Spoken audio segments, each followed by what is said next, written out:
Keisha Thompson, a black woman in a sharp designer suit, stepped up to the teller counter at First National Bank's gleaming downtown branch. The clock overhead read 12:30 p.m., a placard noting an executive meeting at 1:15 p.m.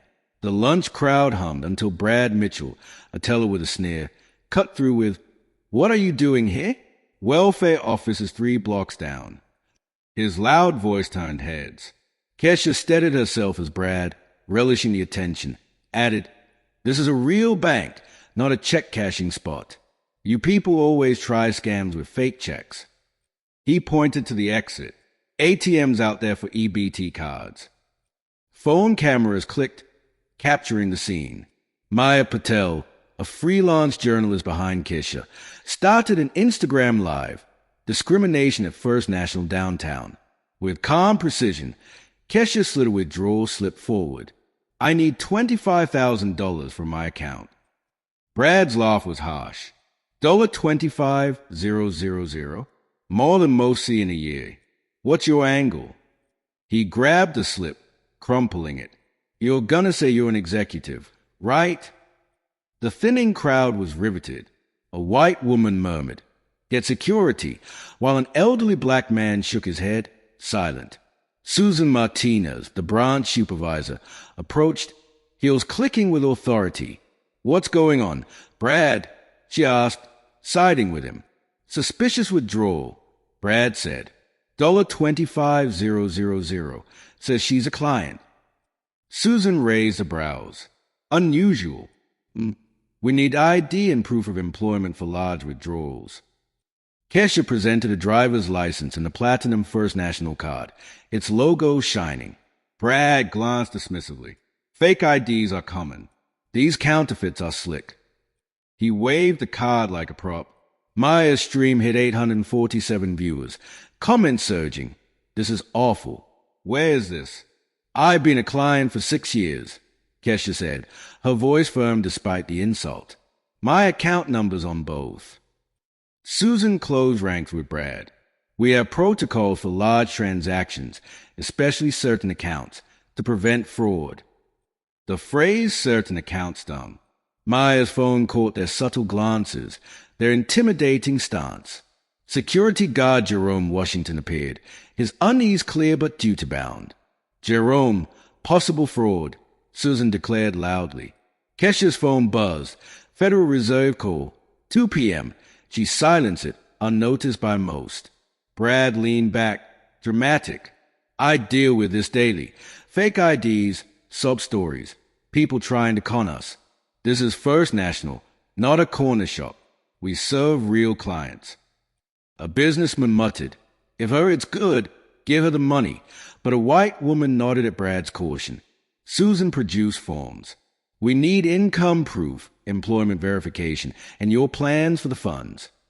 Kesha's portfolio, unopened, held critical board documents, but they judged her by her appearance. "The system flags irregularities," Brad lied, eyeing his screen. "Multiple red flags need checking." Maya's stream reached 1,847 viewers. Banking while black trended. A speaker announced, "Executive meeting in 45 minutes." Susan, glancing at her watch, said, "Step aside for verification. It'll take time." The order was meant to shame, pushing Kesha to a waiting area. Jerome shifted, uneasy but obedient. Maya's stream hit 2,000 viewers, comments flooding. The speaker blared, "Executive meeting in 30 minutes." As the crowd dwindled, Regional Manager David Chen stormed from the elevator, suit pristine, authority clear. "What's the issue?" he demanded, eyeing Kesha, the crowd, the phones. Susan whispered, "Fraud concern, sir. Large withdrawal, questionable documents." David nodded, slipping into crisis mode. "I'm David Chen, Regional Manager. There seems to be a misunderstanding." Maya's stream surged to 3,400 viewers, news outlets now tuning in, the story breaking beyond the bank's walls. Kesha Thompson stood resolute at the First National Bank's telecounter, her designer suit a stark contrast to the unfolding hostility. The clock read 12:30 p.m., a placard signaling an executive meeting at 1:15 p.m. Brad Mitchell, a teller with a sneer, interrupted the lunch crowd's hum. "What are you doing here? Welfare office is 3 blocks down."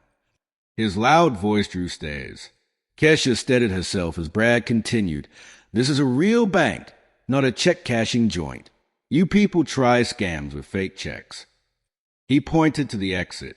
ATMs outside for EBT cards. Phone cameras clicked.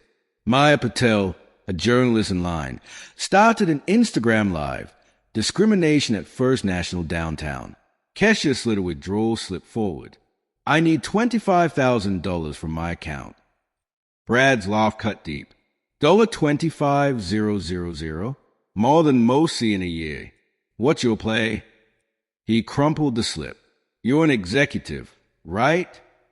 The crowd watched, riveted. A white woman whispered, "Call security." An elderly black man shook his head. Susan Martinez, the supervisor, approached, heels clicking. "What's the issue, Brad?" she asked, aligning with him. "Suspicious withdrawal," Brad said. $25,000. Claims she's a client. Susan's brows rose. "Unusual. We need ID and employment proof." Kesha presented a license and platinum First National card. Brad scoffed. "Fake IDs are easy. Counterfeits look real now." Maya's stream hit 847 viewers. Comments raging. "This is sickening. Where's this bank?" "I've banked here 6 years," Kesha said, voice steady. "My account's on both." Susan leaned in. "We have protocol for large transactions, especially certain accounts, to stop fraud." The phrase "certain accounts" lingered toxically. Maya's camera caught their united front. Security guard Jerome Washington appeared, uneasy but duty-bound. "Jerome, possible fraud," Susan announced.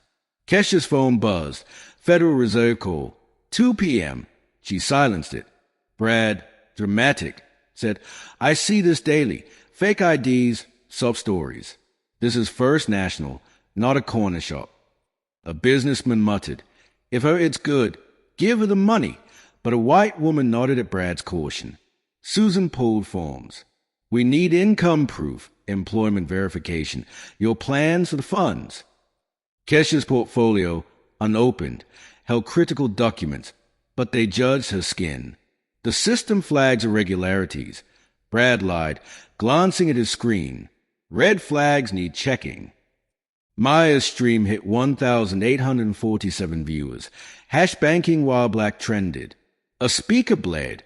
Executive meeting in 45 minutes.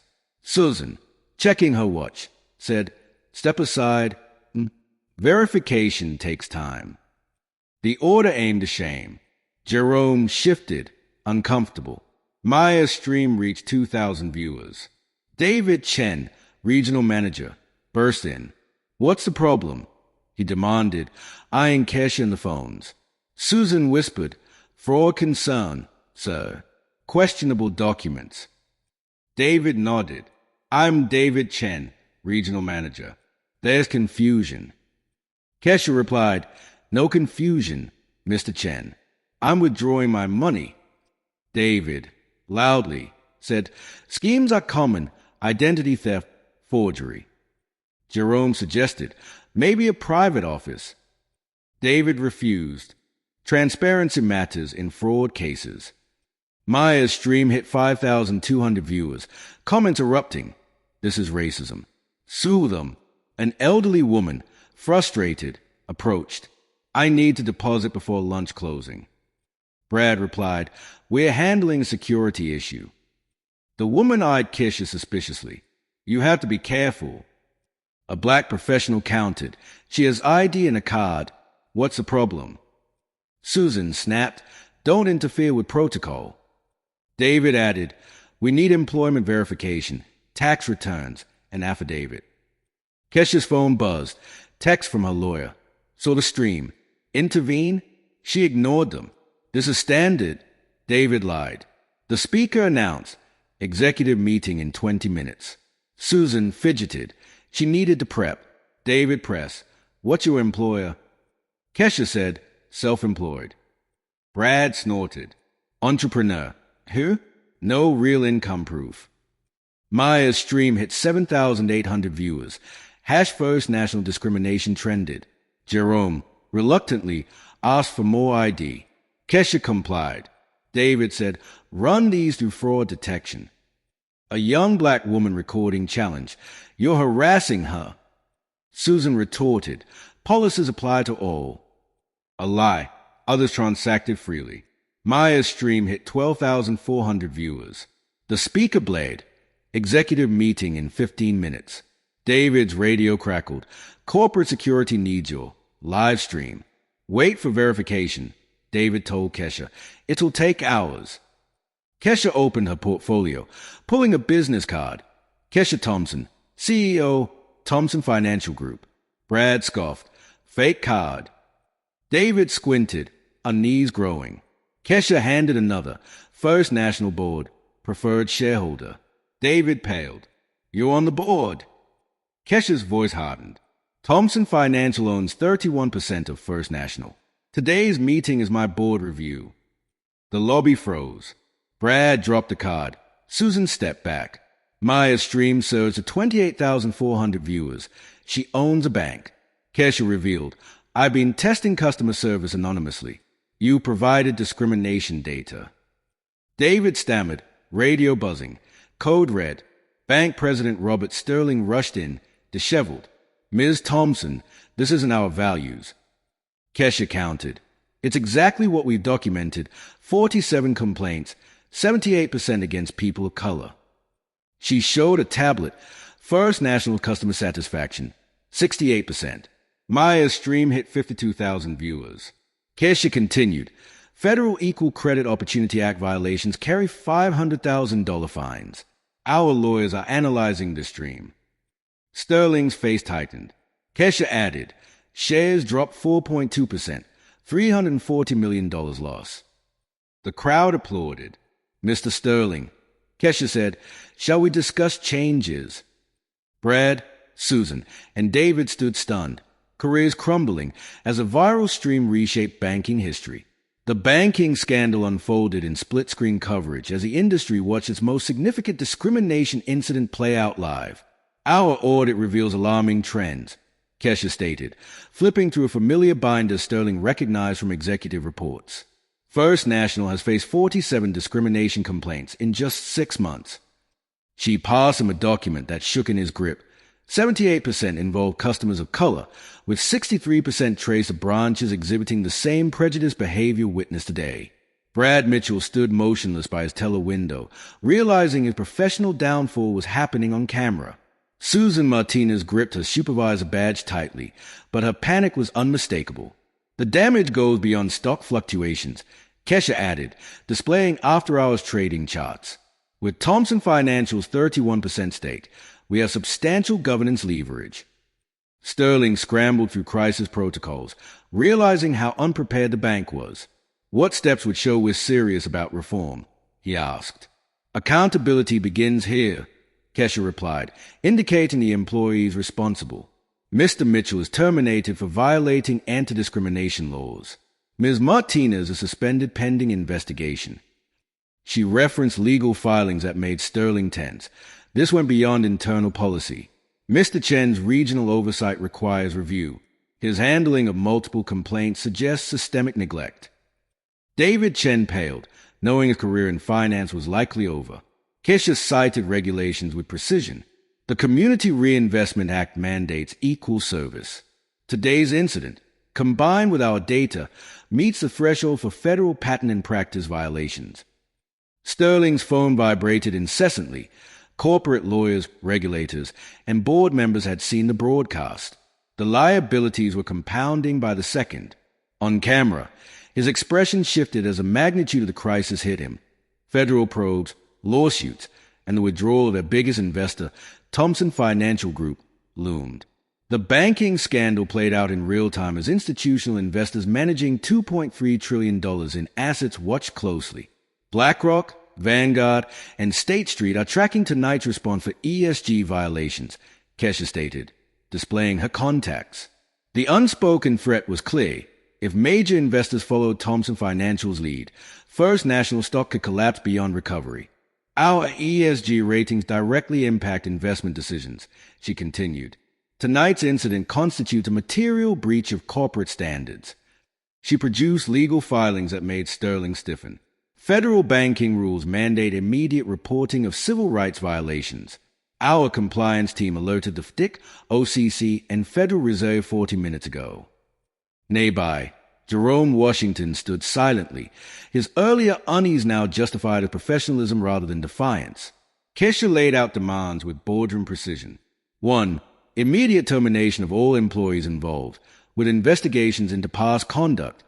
$200 in severance and legal costs. 2. Mandatory bias training for frontline staff within 60 days. $12M implementation. 3. AI-powered monitoring for real-time discrimination detection. $45M development. $8 million annual upkeep. 4. Independent civil rights ombudsman reporting to the board. $5 manual budget. 5. $25 million community fund supporting minority-owned businesses. Sterling's tablet displayed the financial toll, but the alternative, regulatory shutdown and investor flight, would cost billions. Maya's livestream audience swelled to 67,000, with international financial outlets dissecting the implications. The EU was already referencing the incident in critiques of U.S. banking oversight. Our timeline is firm, Kesha warned. Thomson's board meets tomorrow. Accept these terms, and we remain partners. Reject them, and we divest our $1.2 billion stake pre-market algorithms were already pricing in potential sell-offs. A $3.8 billion plus investor exodus *** could trigger a credit rating death spiral. Brad Mitchell, desperate, stammered, **, I was following bank policy. *, show me the policy that authorizes racial profiling, Kesha countered. He had no answer. Federal law forbade what he'd practiced for years. Susan Martinez weakly protested. *, we followed security protocols. *, then why wasn't I questioned on larger withdrawals before? Kesha replied, the only difference was my skin color. The Federal Reserve can revoke charters for systemic discrimination. Kesha added, citing regulations. Sterling checked his tablet, realizing the bank's survival now hinged on surrender. The banking scandal reached its boiling point as corporate attorneys stood ready. Federal watchdogs demanded explanations, and the industry's most influential shareholder dictated terms. Thomson Financial prefers rehabilitation over demolition, Kesha declared, her tone blending warning with opportunity.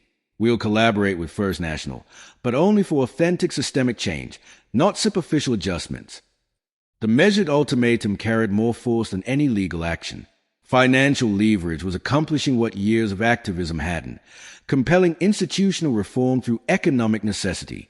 Sterling understood his next day would decide whether First National endured or became an MBA case study in corporate failure. Maya's explosive livestream had initiated the costliest customer service disaster in banking annals, with a full financial impact still being tallied.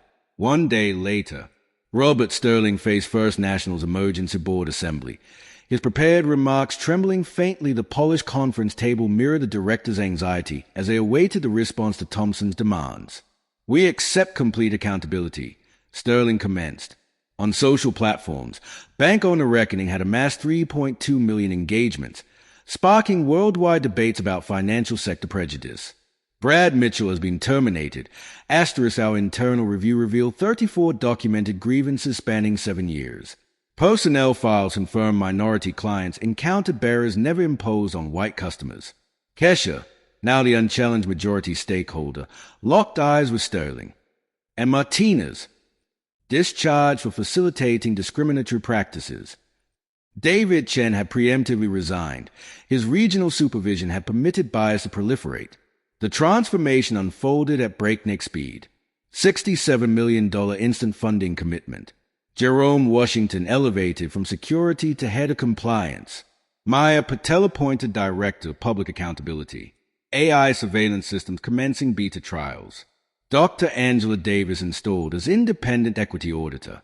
The financial sector trembled. Rival institutions raced to emulate the reforms, recognizing Thomson's scrutiny would soon extend throughout its portfolio. Regulatory bodies have endorsed our corrective actions, Sterling carefully noted, but the true judgment would emerge from customers and the algorithms determining First National's market valuation.